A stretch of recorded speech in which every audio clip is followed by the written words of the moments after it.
শিহাব সাহেবকে একটা চিঠি লিখে আমি বাসা থেকে বেরিয়ে পড়লাম। কই যাব, কোথায় যাব জানি না। তারপরেও বের হয়েছি।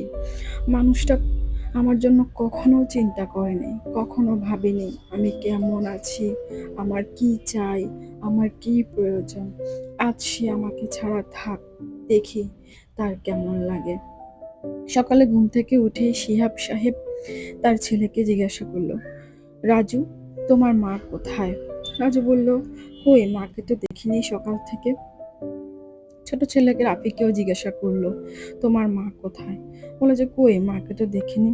এবার শিহাব সাহেব তার মাকে জিজ্ঞাসা করলো, মা, রূপাকে দেখেছো? তার মাও বলল, কই, দেখলাম না তো। শিহাব সাহেব হতভম্ব হয়ে গেল।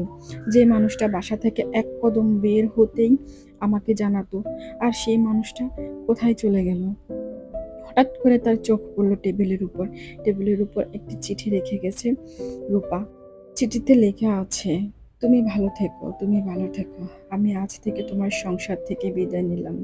এত বছর সংসারও তুমি কখনো আমাকে বোঝোনি, আর বোঝার চেষ্টাও করোনি, আর বুঝবেও না।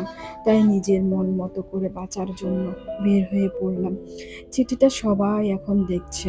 বড় ছেলে তো বলেই ফেললো, তুমি কখনো আমাদেরকে বোঝোনি, তুমি আমার মাকে কখনো বুঝোনি, আমার মার মন কখনো তুমি বোঝার চেষ্টা করোনি। মা আমাকে, আমাদের নিয়ে অনেক কষ্ট করেছে। সেই ছোটকাল থেকে মা দেখছি আমাদের সাথে খেলাধুলা, লুডো খেলতে বসলেও মা আমাদেরকে নিয়েই বসতো। তুমি কখনো আসতে না, তুমি তোমার জগৎ নিয়ে বসে থাকতে। আর তোমার মাকে নিয়ে তুমি মায়ের সাথে প্রতিনিয়ত ঝগড়া করতে। তোমার মা প্রতিনিয়ত মাকে খোঁটা দিত। এখন তোমার মাকে বলো আমার মাকে খুঁজে দিতে। আমরা আমার মাকে নিয়ে আলাদা হয়ে যাব। আমার মাকে যদি না পাই, তাহলে তোমার খবর আছে, তোমার মায়ের খবর আছে। এই কথাটা শুনে শিহাব সাহেব হতভম্ব হয়ে গেল। শিহাব সাহেব বলল, আমি কি তোমাদের জন্য কিছুই করিনি?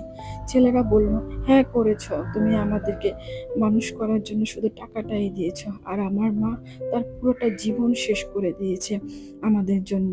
আজ আমার মা বাড়ি ছাড়া শুধু তোমার আর তোমার মায়ের জন্য। তুমি তোমার মাকে নিয়ে থাকো, আমি আমার মাকে খুঁজে বের করে আমি আমার মাকে নিয়ে থাকবো।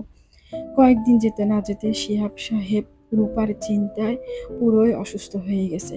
বিছানায় শুয়ে গেছে, তাকে দেখার মতো কেউই নেই। মা আছে, মা তো অসুস্থ।